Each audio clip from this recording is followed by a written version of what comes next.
What happened if the Nets don't trade Durant? As we all know, every sport's full of uncertainty, and no one can guess the outcome before the beginning of any game. And if you are a basketball lover, you can relate to it in a better way.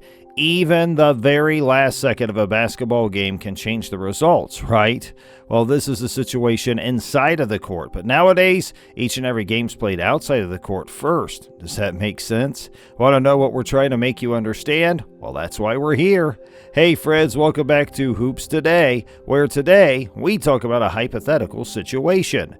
That is, what happened if the Nets don't trade Kevin Durant?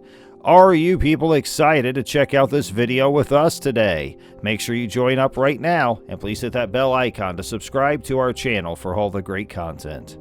On the morning of June 30th, hours before free agency began, Kevin Durant approached the Brooklyn Nets with a trade request. After almost a month has passed, Durant's still playing for the Nets, and there's been no significant progress made towards the completion of a trade.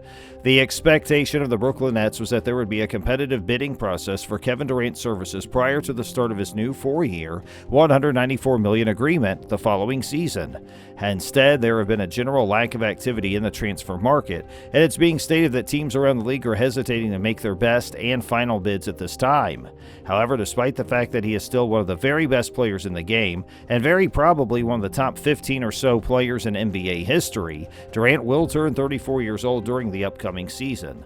The prospect of giving up 3 or 4 future first-round draft picks in addition to a young player with all-star potential is enough to discourage teams from pursuing a trade for a player who has ultimately been dissatisfied with all 3 places he has played during his career, first in Oklahoma City, then in Golden State, and then in Brooklyn. It is common knowledge that Durant would like to be dealt to either the Phoenix Suns or the Miami Heat, with the Suns being his top choice. The return of DeAndre Ayton to the organization as a restricted free agent added an additional layer of complexity to a potential deal with Phoenix. According to reports, the Suns have not yet presented all of their draft selections and pick swaps to potential suitors. Because Durant has not withdrawn his trade request, there is still a chance that he may be acquired by another club or that he'll want to return to Brooklyn. Surprisingly little fuss has been made over the potential deal involving Durant, but there are essentially only 4 ways that it can actually play out. At the beginning of the season, Kevin Durant will be playing for the Nets. There's no obligation for the Nets to deal Kevin Durant. The next year will find him in the conversation for most valuable player honors, despite the fact that he's locked into a deal through the next 4 seasons. Next season, Kyrie Irving will likewise be bound by a contract for a period of 1 year. If they are unable to reach a contract with Durant that they like, the Nets can easily run it back the next season. They may keep their fingers crossed that Ben Simmons and Joe Harris will make a full recovery from their respective injuries, the former to his back, the latter to his ankle.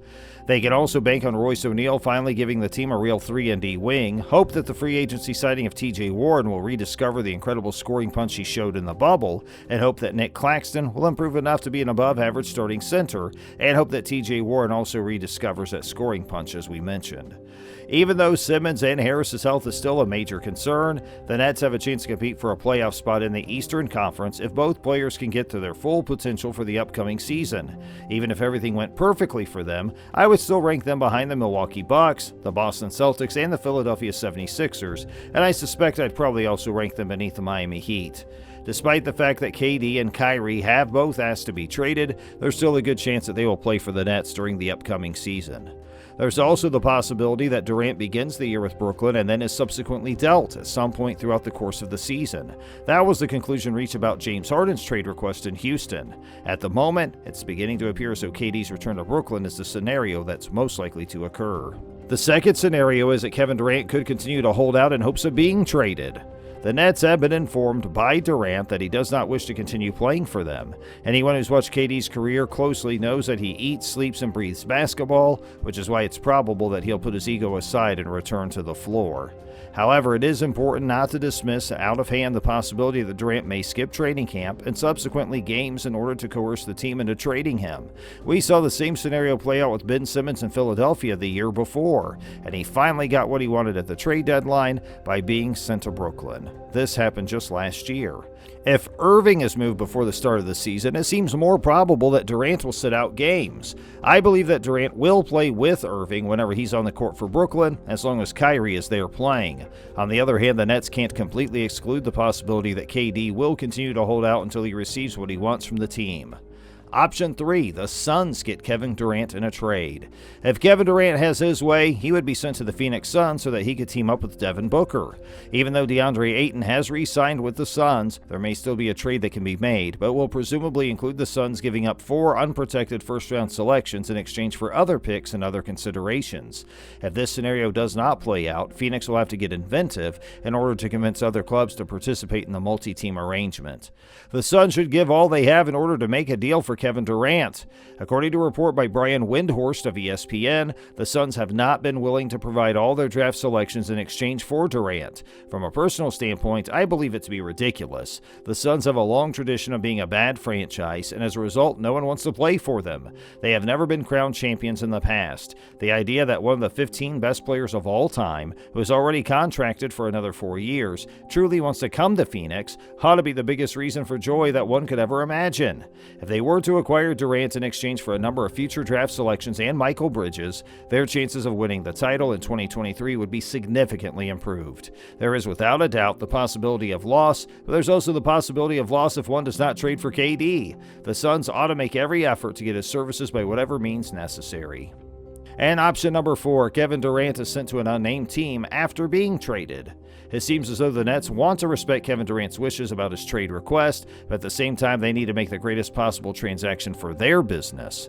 It seems conceivable that another club will persuade themselves to mortgage their future in order to get KD if Phoenix is unwilling to go all in and Miami does not have the funds necessary to make it happen. It is possible that the Raptors may try to make a deal including OG Anunoby, Gary Trent, and a large number of future draft selections. It's possible that the New Orleans Pelicans may need to include Braden Ingram, Larry Nance Jr., and future draft selections in order to seal the deal.